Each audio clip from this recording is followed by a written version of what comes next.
विश्व पर्यावरण दिवस पर शिकारपुर क्षेत्र में अनेक कार्यक्रम हुए। विश्व पर्यावरण दिवस पर क्षेत्र में जगह जगह कार्यक्रमों का आयोजन किया गया है। प्रकृति को बचाने के लिए पेड़ पौधे लगाने पर जोर दिया गया है। नगर पालिका परिषद कार्यालय में पालिका अध्यक्ष राजबाला देवी सैनी और अधिशासी अधिकारी सुश्री नीतू ने विश्व पर्यावरण दिवस के महत्व पर प्रकाश डाला। इन दोनों के साथ साथ अधिकांश पालिका सदस्यों ने कार्यालय परिसर में पेड़ों से नीचे गिरे पत्तों को झाड़ू लगाकर एकत्रित किया, जिसके बाद ठोस अपशिष्ट प्रबंधन के व्यवस्थापक सौरभ चौबे ने इन पत्तों से खाद बनाने की विधि बताते हुए इस खाद से फसल पर कई गुना अधिक प्रभाव पड़ने के बारे में विस्तार से बताया तथा किसानों को इस प्रकार के खाद का अपने खेतों में प्रयोग करने की सलाह दी। पालिका परिसर में कई प्रजाति के पौधे भी लगाए गए। बाद में पालिका अध्यक्ष, अधिशासी अधिकारी और सदस्यों ने विश्व पर्यावरण दिवस पर प्रतिज्ञा ली। पौधारोपण करते नगर पालिका के सदस्य और सभागार में बैठे हैं नगर पालिका के सदस्य, अधिशासी अधिकारी और नगर पालिका परिषद की चेयरमैन राजबाला देवी सैनी। मैं प्रतिज्ञा करता हूँ कि मैं पर्यावरण को बचाने के लिए अपने दैनिक जीवन में हर संभव बदलाव लाऊंगा। मैं यह भी वचन देता हूँ कि मैं अपने परिवार, मित्रों और अन्य लोगों को पर्यावरण के अनुकूल आदतों और व्यवहारों के महत्व के विषय में सशक्त रूप से प्रेरित करता हूँ। धन्यवाद। मुख्यमंत्री महोदय, स्वागत माननीय राज्य मंत्री स्वतंत्र प्रभार वन, पर्यावरण और जलवायु परिवर्तन आदरणीय डॉक्टर अरुण कुमार सक्सेना जी का। स्वागत हमारे बीच पधारे माननीय सांसद गोरखपुर आदरणीय श्री रवि किशन शुक्ला जी का। तालियां आपकी बजती रहनी चाहिए। स्वागत माननीय सांसद बादशाह श्री अवधेश पासवान जी का।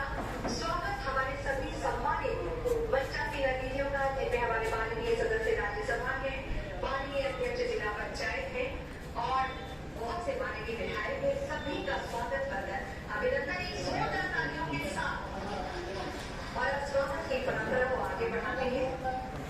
मैं बहुत ही आदर के साथ माननीय राज्य मंत्री पर्यावरण, वन एवं जलवायु परिवर्तन डॉक्टर अरुण कुमार सक्सेना जी से निवेदन करती हूँ कि कृपया आप सभी की ओर से माननीय मुख्यमंत्री महोदय जी को आज के शुभ मौके पर स्मृति चिन्ह के रूप में ये पौधा पेश करने की कृपा करें। तालियां कर लिया। कुछ लोग क्या करते हैं, जिनके बाग बगीचे खेतों में पराली हो जाती है, लास्ट में देखते हैं कि खाद बनाने के लिए उसमें आग लगा देते हैं।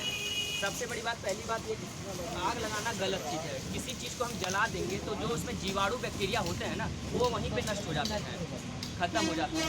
ये बस कहने के लिए है कि राख में बहुत ज़्यादा ताकत होता है। राख में केवल फास्फोरस, मैग्नीशियम होता है, उससे ज़्यादा कुछ नहीं रहता है। मतलब मृत जीवाणु उसमें पाए जाएंगे, जो कि हमारे शरीर या इस वातावरण को जीवित रखने के लिए ना जीवित बैक्टीरिया की ज़रूरत है।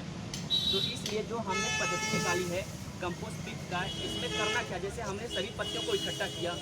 आप लोग देखे होंगे कि जंगल है, जंगल में कभी कोई खाद नहीं पड़ता, पत्तियां गिरती हैं, बारिश आता है, धूप लगता है, उससे क्या होती है कि कंपोस्ट होने की जो प्रक्रिया है अपने आप प्रकृति के द्वारा होती है और वो खाद बनकर उस जंगल में फिर से लगता है, फिर पेड़ हरे भरे होते हैं, फिर मौसम आता है, पत्थर होते हैं, तो ये प्रक्रिया चलती रहती है।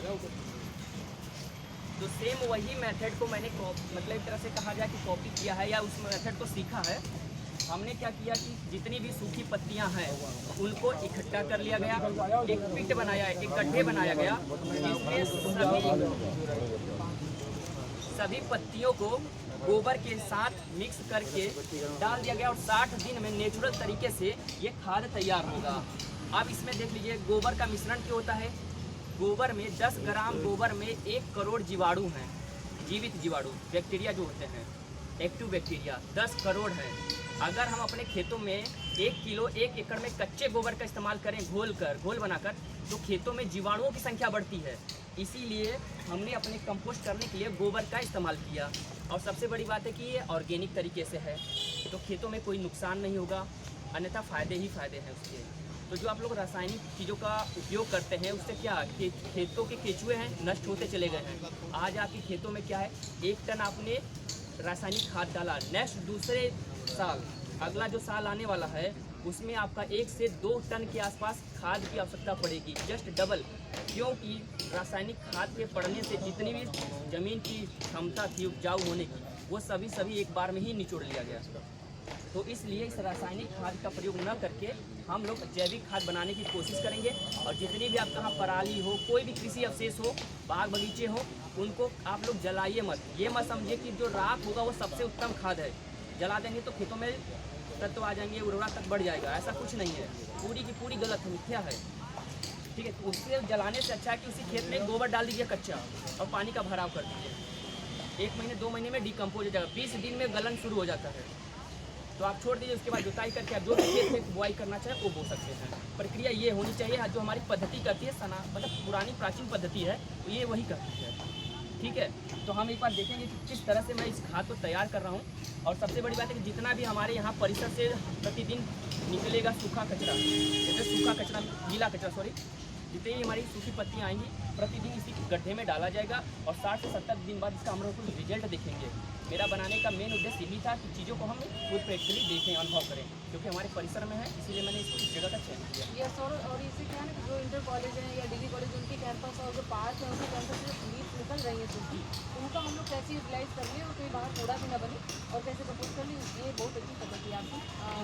जगह दिखाइए सब लोगों को। मैम इससे एक चीज़ और फायदा है ना, जो हमारे आप लोग देखेंगे कि झाड़ू लग रहे हैं, इकट्ठी हो रही है पत्तियाँ, सब एक जगह डंप साइड पे कचरे का पहाड़ बनाया जा रहा है। अब इस फायदा इससे होगा कि हमारा कुछ यूनिट कम होते जाएंगे। जैसे स्कूलों से जो पत्ती निकल रही थी, अब वहीं पे वो डिकम्पोज हो गया, खाद बना दिया गया, तो उस जगह से कचरे की मात्रा कम हो गई। तो हमारे कर्मचारी को भी कम काम करना पड़ेगा, हम उसकी जगह दूसरा उसे काम ले लेंगे उसी कर्मचारी से। ठीक है, और हमारे डंप साइड पे जो हम पहाड़ बना रहे हैं उसमें भी कमी आएगी। तो हम इस पद्धति को देख लेते हैं एक बार पूरा। पहले